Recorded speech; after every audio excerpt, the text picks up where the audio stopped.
Triad man is accused of blackmailing dozens of young women. And UNC Greensboro students came forward to make it stop. Case started with the bravery of these 5 girls. We have a feeling that there's more victims out there. A Triad teacher reflects on the car crash that nearly took her life. Every day, I'm just learning to tolerate the pain a little better. Her story of recovery just ahead. Weekend storm is getting closer, but it's not just snow. We have to talk about ice. A supermarket closes its doors, drying up an oasis in a Greensboro food desert. My mom is absolutely devastated that the grocery store is closing. I called her today. I first saw it posted on Facebook. Plus, when the Conservator Center plans to reopen after a lion attacked and turned. WFMY News 2 at 11 starts right now.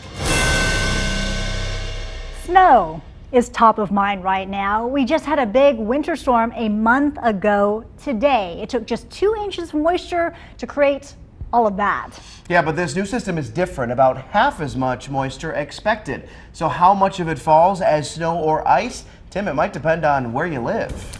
It will depend on where you live. You know, we talk about that moisture available.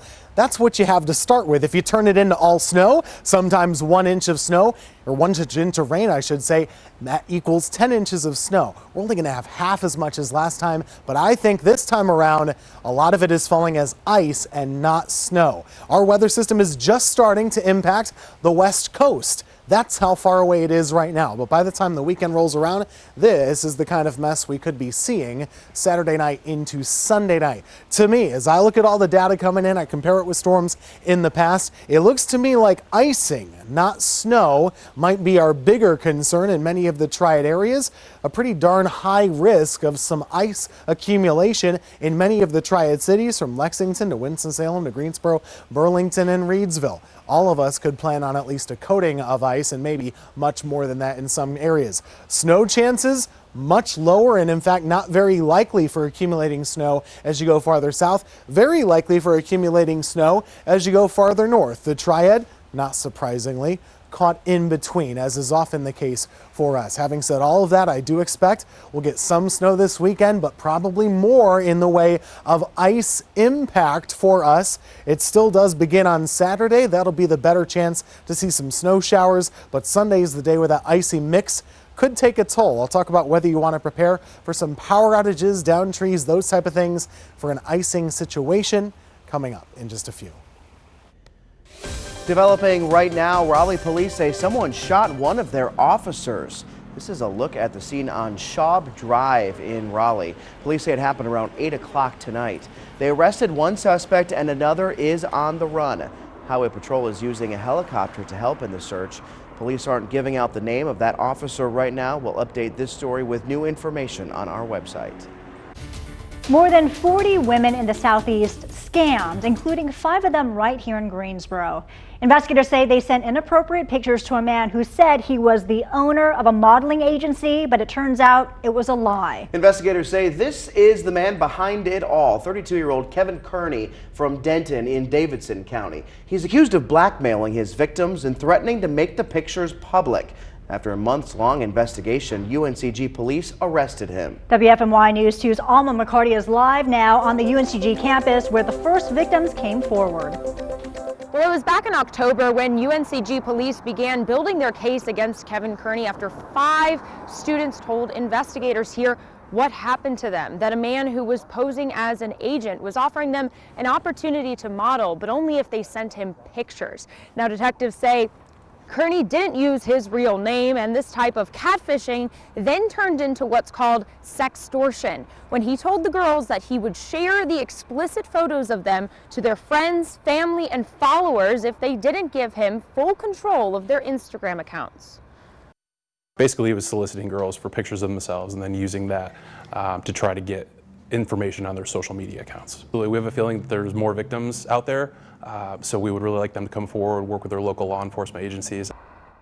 Police identified 40 victims across our state, Virginia, and possibly South Carolina. UNCG police arrested Kearney last week after months of investigating, charging him with 5 counts of felony extortion and 5 more misdemeanor cyberstalking. And the whole case started with the bravery of these 5 girls that came forward and started this case off. Them being able to do that really helped us out. So I understand people might be skeptical and hesitant about doing that, which I'm sure maybe they were at the time, but to be able to show how we saw this case through, I think that speaks volumes for it. He is in the Guilford County Jail tonight, and even more charges are expected. The Conservator Center in Caswell County is set to reopen next weekend. The center says it'll reopen next Saturday as long as a USDA inspection is done by then. The animal center closed last month after a lion attacked and killed a 22-year-old intern. Deputies shot and killed the lion after tranquilizers failed to work. An investigation is ongoing. There could soon be a new state law following that attack. State lawmakers were back in session in Raleigh today, and some lawmakers, like Guilford County Representative Pricey Harrison, are looking at ways to avoid another catastrophe. What we really lack right now is any sort of accreditation process, and you can have these mom and pop centers that are popping up anywhere in the state, and there's just no regulations that prohibit their operation, and it's dangerous for the employees or the visitors, but it's also bad for the animals. This is a bipartisan effort. Guilford County Representative John Hardister told me his office has been in contact with the Conservator Center. He says he wants to work with them and collaborate as they look at safety options. We'll make sure to keep you in the loop. A car chase leads to the arrest of a robbery suspect in Guilford County, but deputies are still looking for one more thief. Investigators say two men were armed and robbed Kim's Grocery off of Randleman Road and stole a customer's car this morning. As they drove off, deputies say they hit a car in the parking lot. They were able to stop the stolen car on Highway 220, but the suspects got out and ran. Deputies caught one of them. The search continues for the other. Just into the newsroom, a man is dead after a police chase in Wilkes County. Highway Patrol says a trooper tried to stop a speeding man on a motorcycle on US 421. The rider tried to get away but crashed a short time later. They died from their injuries. The investigation is ongoing. Well, this was Erica Castillo, a Ramseur Elementary School teacher living a normal life last year. And this was also Erica in November, just days after she was hit by an impaired driver on the way to school. Her family did not know if she would be living or dying. WFMY News 2's Jessica Winters has an update on her progress now that she's finally home from the hospital. Progress indeed. This is Erica tonight, back home in McLeansville, but in a wheelchair, unable to walk. She says simple things like trying to get out of bed are painful reminders of the crash, but she's taking things day by day.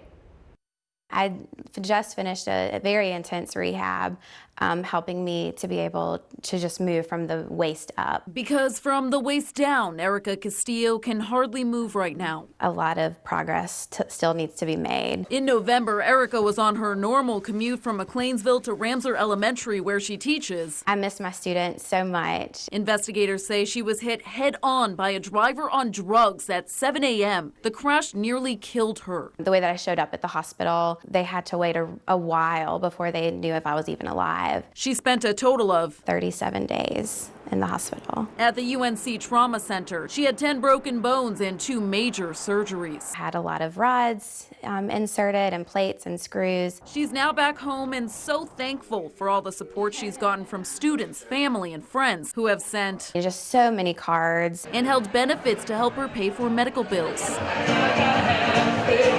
She's hoping to get back in the classroom as soon as her body allows. I have days that I'm down for sure, but staying positive is the only way that I feel like I can make progress. So Erica says she expects to be able to walk again with a lot more rehab, but she fears she'll never make a full recovery. The driver accused of hitting her, 26-year-old Taylor Griffin, was driving on a revoked license. She's facing several charges, including DWI. Closure comes a little closer for a grieving Greensboro mother tonight. Duke University Hospital signed her daughter's death certificate last night.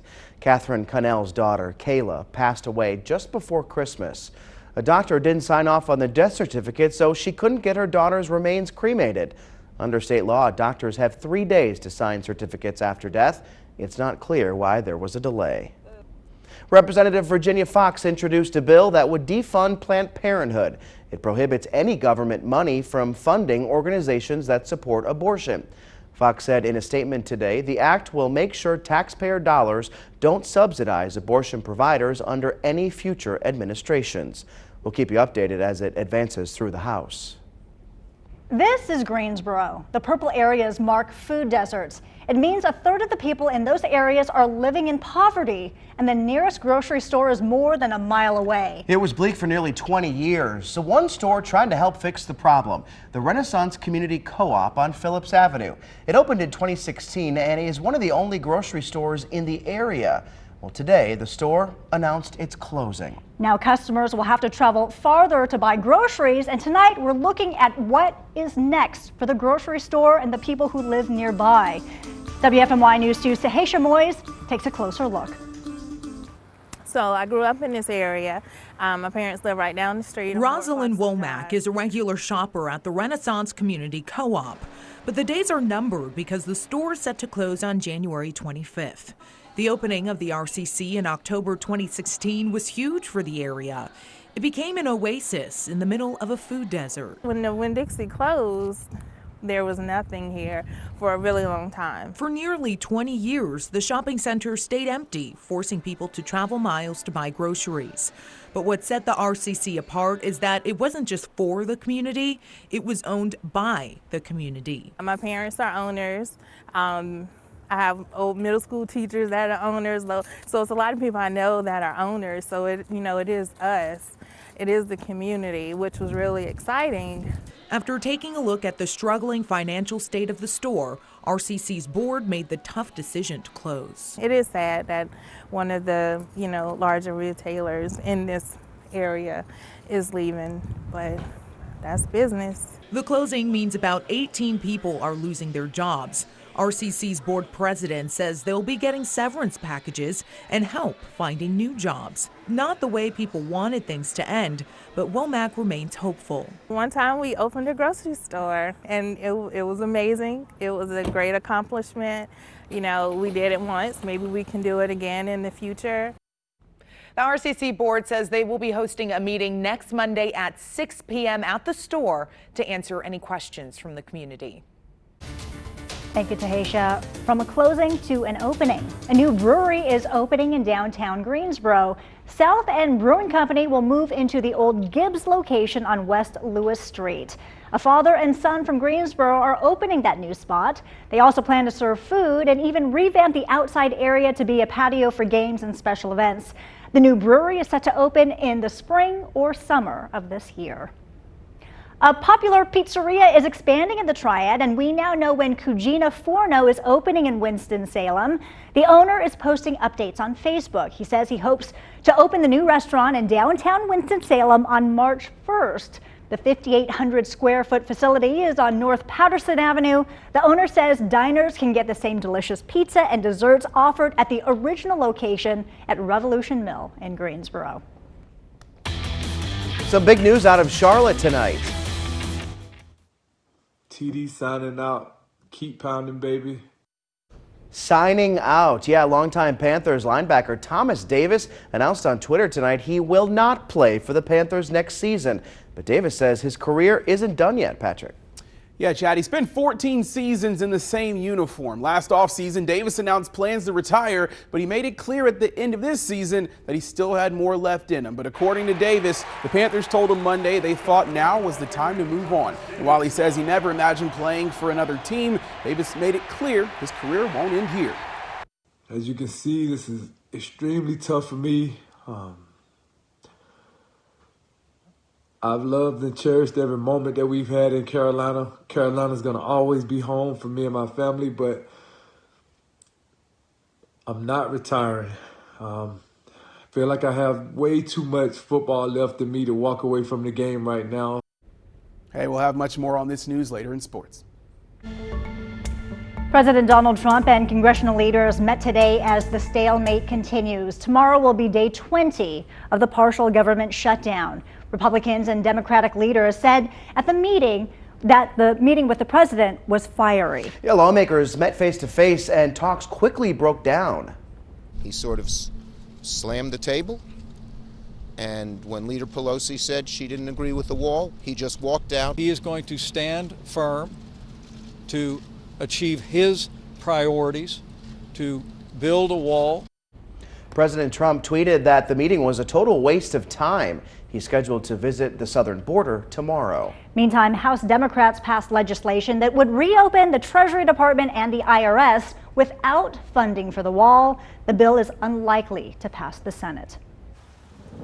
Quick weather check outside. It's getting colder, folks. You might not have realized we've been above freezing for almost 2 weeks. Right now we are sitting in the mid 30s, 328 hours from December 27th to right now we've been above freezing. That comes to an end though in just the next couple of hours. I'm expecting us to be around 25 when you're waking up tomorrow morning. It's a cold afternoon as well, only in the upper 30s to near 40, and it's still a breezy day of weather. A high on Thursday, sunny, but a high of just 40. Want you to hold me to that with a breeze on Thursday. But stick around. I'm talking about those icy chances for the weekend, what you need to know and plan for next.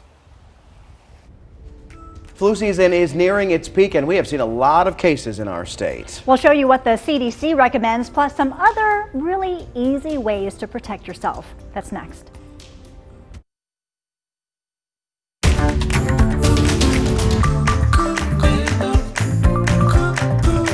We are in the thick of flu season. The CDC says it usually peaks in February, and the season can last through May. 24 states are experiencing widespread flu activity, including North Carolina. The CDC is urging anyone who has not been vaccinated to get the shot. But here are some other little-known tips to keep yourself flu-free. Avoid sharing pens, whether you're at work or at the checkout. They are covered in germs, so keep one on you in case you need one. These credit card machines are an easy way to transfer germs. So when you have to put in your PIN, use your knuckle instead of your fingertip. That will prevent germs from getting on your fingertip.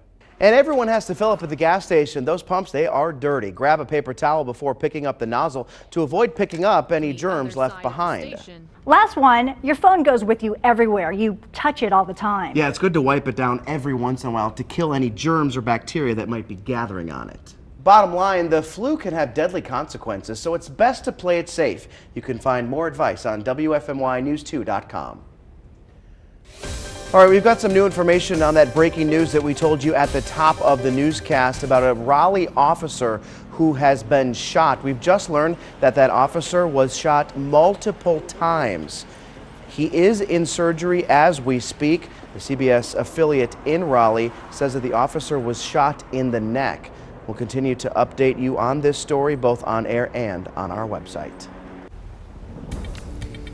Checking in on the weather from out here in the Weather Garden. It is getting colder by the hour now.